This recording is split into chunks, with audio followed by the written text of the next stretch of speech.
প্রিয় ছাত্রছাত্রীবৃন্দ, আশা করি তোমরা সকলে পরম করুণাময়ের ইচ্ছায় ভালো আছো আর ভালো থাকো, এই প্রত্যাশা করে আমি আজকে তোমাদের সাথে ব্যঞ্জন সন্ধি নিয়ে আলোচনা করব। পূর্ববর্তী ক্লাসে তোমাদের সাথে সন্ধি সম্পর্কে এবং স্বরসন্ধি সম্পর্কে আলোচনা করা হয়েছিল। আজকে আমরা ব্যঞ্জন সন্ধি সম্পর্কে মোটামুটি কিছু জানব। ব্যঞ্জন সন্ধি কাকে বলে?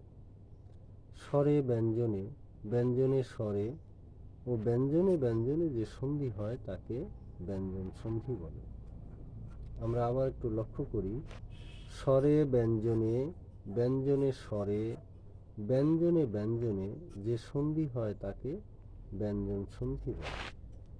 এদিক থেকে ব্যঞ্জন সন্ধি তিন ভাগে ভাগ করা যায়। ব্যঞ্জন সন্ধি তিন ভাগে ভাগ করা যায়। একটা হচ্ছে ব্যঞ্জনধ্বনি প্লাস স্বরধ্বনি, স্বরধ্বনি প্লাস ব্যঞ্জনধ্বনি, ব্যঞ্জনধ্বনি প্লাস ব্যঞ্জনধ্বনি।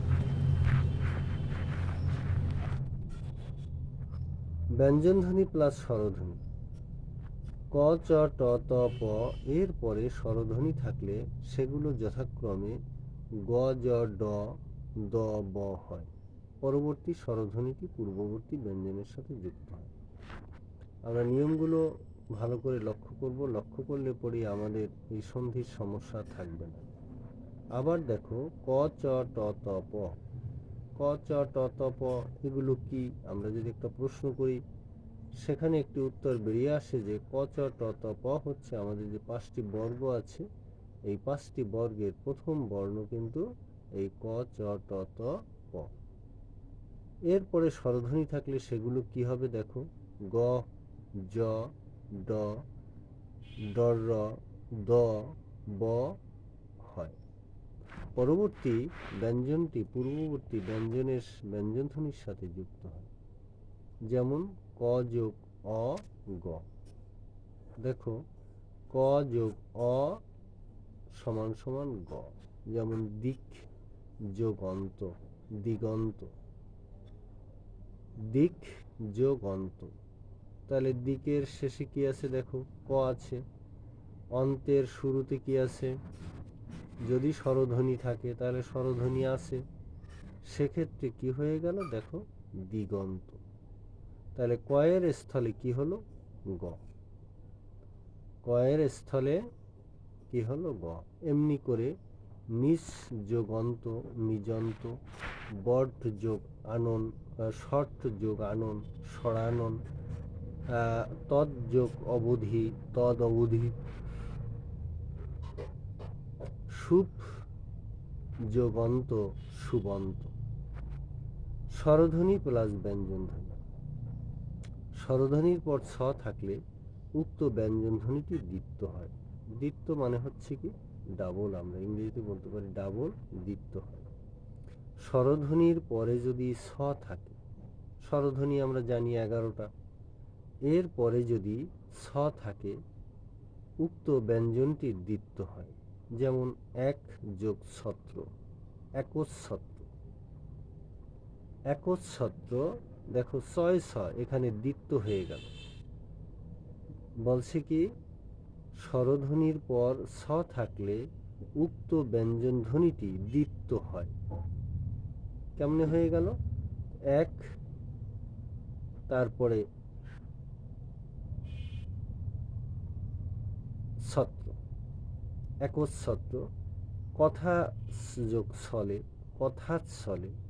পরিযোগ সেট, পরিযোগ সৎ, পরিচ্ছদ। এবারে দেখো, মুখচ্ছবি বিচ্ছেদ, পরিচ্ছেদ, বিচ্ছিন্ন, অঙ্গচ্ছেদ, আলোকছটা, প্রতিচ্ছবি, প্রচ্ছদ, আচ্ছাদন, বৃক্ষছায়া, স্বচ্ছন্দে, অনুচ্ছেদ ইত্যাদি। ব্যঞ্জনধ্বনি প্লাস ব্যঞ্জনধ্বনি। ত ও দয়ের পরে চ ও ছ থাকলে ত ও দয়ের স্থলে চ হয়। ত ও দয়ের পরে যদি চ ও ছ থাকে, চ ছ থাকলে ত ও দয়ের স্থলে চ হয়। যেমন সৎ যোগ চিন্তা, সচ্চিন্তা। তারপরে উৎ যোগ ছেদ, উচ্ছেদ। বিপদ যোগ চয়, বিপদচয়। বিপদ যোগ ছায়া, বিপদ ছায়া। ত দয়ের পরে যদি জ ও ঝ থাকে, ত দয়ের পরে যদি জ ও ঝ থাকে, তাহলে ত দয়ের স্থলে জ হয়। যেমন সৎ যোগ জন, সজ্জন। বিপদ যোগ জল, বিপদ যোগ জাল, বিপদ জাল। কুৎ যোগ ঝটিকার, কুৎঝটি। ত দয়ের পরে যদি তালব্য স থাকে, তাহলে কি হবে? ত দয়ের স্থলে চ, এবং ত দয়ের পরে যদি তালব্য স থাকে, তাহলে ত দয়ের স্থলে চ এবং শয়ের স্থলে ছ উচ্চারিত হয়। যেমন উৎ যোগ শ্বাস, উচ্ছ্বাস। ত দয়ের পরে ড থাকলে ত দয়ের স্থলে ড হয়। যেমন উৎ যোগ ডিন, উদ্দিন। ত দয়ের পরে হ থাকলে ত দয়ের স্থলে দ এবং হয়ের স্থলে ধ হয়। যেমন উৎ যোগ হাত, উদ্ধার। পথ যোগ ইতি, পদ্ধতি। পদ যোগ ইতি, পদ্ধতি। ত দয়ের পরে ল থাকলে ত দয়ের স্থলে ল উচ্চারিত হয়। যেমন উৎ যোগ লাস, উল্লাস। ব্যঞ্জন ধ্বনিসমূহের যে কোনো বর্গের অঘোষ অল্পপ্রাণ ধ্বনির পরে যে কোনো বর্গের ঘোষ অল্পপ্রাণ এবং ঘোষ মহাপ্রাণ ধ্বনি কিংবা ঘোষ অল্পপ্রাণ তালব্য ধ্বনি, ঘোষ অল্পপ্রাণ ওষ্ঠধ্বনি, ঘোষ কম্পনজাত দন্তমূলীয় ধ্বনি কিংবা ঘোষ অল্পপ্রাণ ওষ্ঠ ব্যঞ্জনধ্বনি থাকলে প্রথম অঘোষ অল্পপ্রাণ ধ্বনি ঘোষ অল্পপ্রাণ ধ্বনি রূপে উচ্চারিত হয়। যেমন বাক যোগদান, বাগদান। ষট যোগ যন্ত্র, ষড়যন্ত্র। উৎ যোগ ঘাটন, উদ্ঘাটন ইত্যাদি। তারপরে দেখো আছে কি, উম নিয় ন মূর্ধন্য দন্তন্য ময়ের পরে ম পরে থাকলে পূর্ববর্তী অঘোষ অল্পপ্রাণ স্পর্শধ্বনি সেই বর্গীয় ঘোষ স্পর্শধ্বনি কিংবা নাসিক্য ধ্বনি হয়। যেমন দিক যোগ নির্ণয়, দিক নির্ণয়। তৎ যোগ মধ্যে, তন্মধ্যে। লক্ষণীয় বিষয় কি আছে দেখো, এরূপ ক্ষেত্রে সাধারণত নাসিক্য ব্যঞ্জনই বেশি প্রচলিত। যেমন বাক যোগ ময়, বাংময়। এই যে উমটা কিন্তু নাসিক্য ধ্বনি। আমরা নাসিক্য ধ্বনি বর্গের পঞ্চম বর্ণ যে আছে পাঁচটা, এগুলোকে আমরা নাসিক্য ধ্বনি। এছাড়াও আছে তৎ যোগময়, তন্ময়। মৃৎ যোগময়, মৃন্ময়। মৃৎ শব্দটার অর্থ তোমাদের জানার দরকার। মৃৎ মানে হচ্ছে মাটি। জগৎ যোগনাথ, জগন্নাথ ইত্যাদি। ময়ের পর যে কোনো বর্গীয় ধ্বনি থাকলে, ময়ের পরে যে কোনো বর্গীয় ধ্বনি 25টা, আমরা কিন্তু জানি ক থেকে ম পর্যন্ত এই 25টা বর্ণকে বর্গীয় ধ্বনি বলে। ময়ের পরে যে কোনো বর্গীয় ধ্বনি থাকলে ম ধ্বনিটি সেই বর্গের নাসিক্য ধ্বনি হয়। যেমন দেখো, আবার আমরা নিয়মটা দেখি। ময়ের পরে যে কোনো বর্গীয় ধ্বনি যদি থাকে, মত বর্গীয় ধ্বনি। তারপরে ময়ের পরে যে কোনো বর্গীয় ধ্বনি থাকলে ম ধ্বনিটি সেই বর্গের নাসিক্য ধ্বনি হয়। যেমন সম যোগ কা। দেখো, সম যোগ কা। তাহলে ময়ের পরে কোন বর্গীয় ধ্বনি আছে? ক। ক বর্গের নাসিক্য ধ্বনি হচ্ছে উম, শঙ্কা। সম যোগ চয়, সঞ্চয়। সম যোগ তাপ, সন্তাপ। আধুনিক বাংলায় ময়ের পরে কণ্ঠ বর্গীয় ধ্বনি থাকলে ময়ের স্থলে প্রায় উম না হয়ে অনুস্বার হয়। যেমন সম যোগ গত, সঙ্গত। অহম যোগ কার, অহংকার। সম যোগ খা, সংখ্যা ইত্যাদি। ময়ের পরে অন্তঃস্থ ধ্বনি অন্তেজ্য রেপ্র ল ব কিংবা তালিবস্য মূর্ধন্যস্ব দন্তীয়স্ব হ থাকলে ময়ের স্থলে অনুস্বার হয়। ময়ের স্থলে অনুস্বার হয়, যেমন সমযোগজম, সংযম, সমযোগজম সংযম। তেমনি সমযোগসার সংসার, সমযোগহার সংহার, সমযোগশয় সংশয় ইত্যাদি। চ ও জয়ের পরে নাসিক্য ধ্বনি থাকলে তালব্য হয়, যেমন জাস যোগ না, জাসনা, রাজ যোগ নি, রাজ্ঞী ইত্যাদি। দ ও ধয়ের পরে ক চ ট ত প, খ স ঠ থ ফ।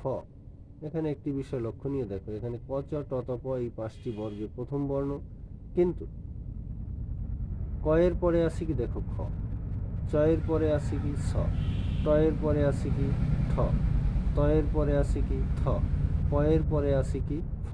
তাহলে আমরা এটাকে এভাবে বর্ণনা করতে পারি যে বর্গের প্রথম বর্ণ এবং দ্বিতীয়, প্রথমটার পরেরটা দ্যাট ইজ দ্বিতীয়টা থাকলে দ ধয়ের স্থলে অঘোষ অল্পপ্রাণ ধ্বনি হয়, যেমন তৎ যোগ কাল, তৎকাল, খুত যোগ পিপাসা, খুত পিপাসা।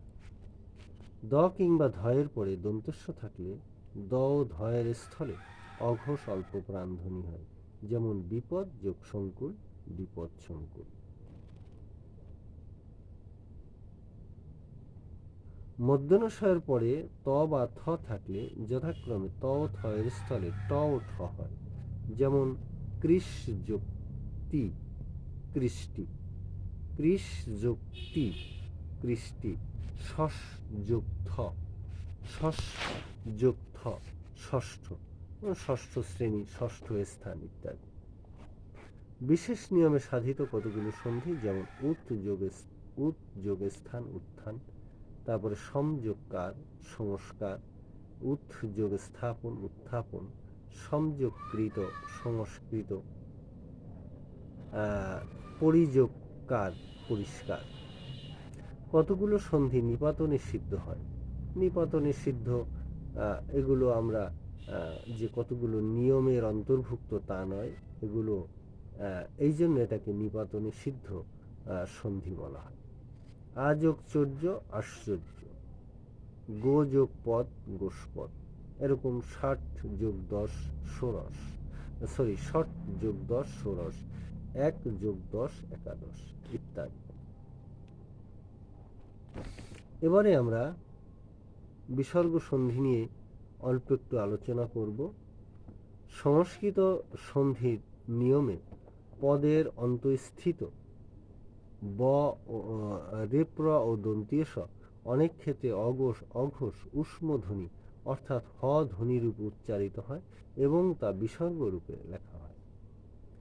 র শয়ের বিসর্গ ব্যঞ্জন ধ্বনিমালার অন্তর্গত। র এবং স, রেপ্র এবং দন্তীয় স বিসর্গ ব্যঞ্জন ধ্বনিমালার অন্তর্গত। সে কারণে বিসর্গ সন্ধি ব্যঞ্জন সন্ধির অন্তর্গত। বস্তুত বিসর্গ রেপ্র এবং দন্তীয় স-এর সংক্ষিপ্ত রূপ। তাহলে বিসর্গটা কি? রেপ্র এবং দন্তেশ্ব এর সংক্ষিপ্ত রূপ হচ্ছে বিসর্গ। বিসর্গকে দুই ভাগে ভাগ করা হয়েছে, একটা হচ্ছে রজাত বিসর্গ আর একটা হচ্ছে সজাত বিসর্গ। এখন আমরা জানব যে রজাত বিসর্গটা কি। র এর স্থানে যে বিসর্গ হয় তাকে বলে রজাত বিসর্গ। হ্যাঁ, আবার লক্ষ্য করি, র এর স্থানে যে বিসর্গ হয় তাকে বলে রজাত বিসর্গ। যেমন অন্তর, অন্তঃ, প্রাতর, প্রাতঃ, পুনর, পুনঃ। এখানে র চলে গেল এবং র এর স্থলে কি হলো? বিসর্গ হলো। এইগুলোকে আমরা বলবো রজাত বিসর্গ। এবারে সজাত বিসর্গ কি?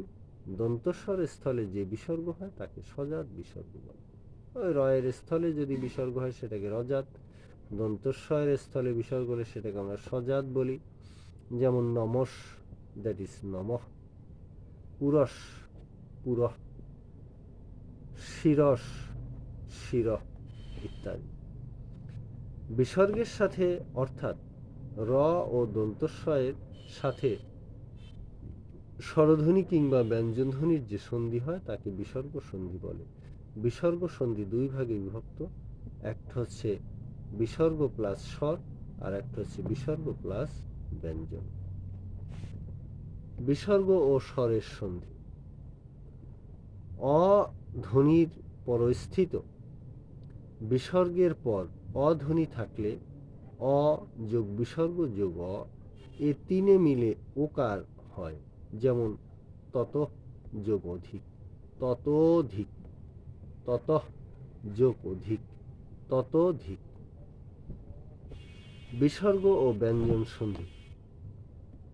অকারের পরস্থিত সজাত বিসর্গের পর ঘোষ অল্পপ্রাণ এবং ঘোষ মহাপ্রাণ ব্যঞ্জনধ্বনি, নাসিক্য ধ্বনি কিংবা অন্তস্থ জ, অন্তস্থ ব রেপ্র ল হ থাকলে অকার ও সজাত বিসর্গের উভয় স্থলে ওকার হয়, যেমন তিরহ যোগ ধান, তিরোধান, তিরহ যোগ ধান, তিরোধান। এরপরে বলছে অকারের পরস্থিত রজাত বিসর্গের পর উপর্যুক্ত ধ্বনিসমূহের কোনোটি থাকলে বিসর্গের স্থানে র হয়, যেমন অন্তঃ যোগ গত, অন্তর্গত, অন্তঃ যোগ ধান, অন্তর্ধান, পুনঃ যোগায়, পুনরায়, পুনঃ যোগ উক্ত, পুনরুক্ত ইত্যাদি।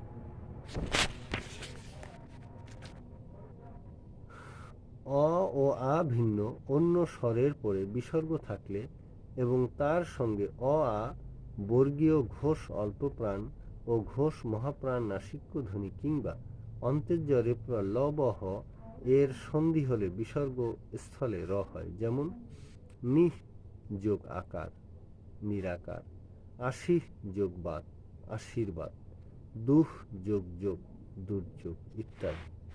এখানে ব্যতিক্রম কি আছে দেখো, রস্যই কিংবা রস্যু ধ্বনির পরে বিসর্গর সঙ্গে রেপ্র এবং সন্ধি হলে বিসর্গ লোপ হয় এবং বিসর্গের পূর্ববর্তী রস্বস্বর দীর্ঘ হয়, যেমন নিহ যোগ রব, নীরব, নিহ যোগ রস, নিরস। বিসর্গের পরে অঘোষ অল্পপ্রাণ কিংবা মহাপ্রাণ তালব্য ব্যঞ্জন থাকলে বিসর্গের স্থলে তালব্য শীষ ধ্বনি হয়। অঘোষ অল্পপ্রাণ কিংবা অঘোষ মহাপ্রাণ মূর্ধন্য ব্যঞ্জন থাকলে বিসর্গের স্থলে মূর্ধন্য শীষ ধ্বনি হয়। শীষ ধ্বনি আমরা জানি তালব্য মূর্ধন্য দন্তীয় স। অঘোষ অল্পপ্রাণ কিংবা অঘোষ মহাপ্রাণ দন্ত ব্যঞ্জনের সঙ্গে দন্ত শীষ ধ্বনি হয়, যেমন নিহ যোগ চয়, নিশ্চয়, শিরঃ যোগ সেত, শিরচ্ছেদ ইত্যাদি। এবারে অঘোষ অল্পপ্রাণ কি দেখো, অঘোষ অল্পপ্রাণ ও অঘোষ মহাপ্রাণ কণ্ঠ কিংবা ওষ্ঠ ব্যঞ্জন ক খ প ফ পরে থাকলে স্বরেয় স্বরেয়া ধ্বনির পরস্থিত বিসর্গ স্থলে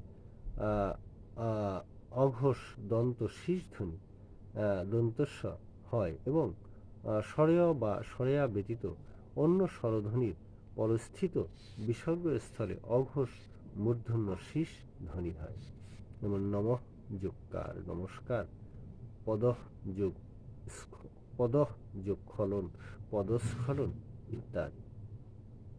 তো তোমরা সকলে ভালো থাকো। তোমাদের সাথে যেটুকু আলোচনা হলো একেবারে কম না। আমরা বাসাতে লেখাপড়া করব, পরিস্থিতি যাই হোক না কেন আমাদের মানুষের মতো মানুষ হতে হবে এবং আমরা আমাদের জীবনে এগিয়ে যেতে চাই। এগিয়ে যেতে হলে যে কাজটি দরকার সেটি হচ্ছে আমাদের পাঠভ্যাসটা আমাদের ঠিক রাখতে হবে। পাঠভ্যাস যদি আমরা ঠিক রাখতে না পারি তাহলে আমাদের পরিণতি কিন্তু ভয়াবহ হবে এবং সেটি আমাদের জন্য মঙ্গল বয়ে আনবে না। ধন্যবাদ তোমাদের সকলকে। ভালো থাকো, সুন্দর থাকো, সুস্থ থাকো।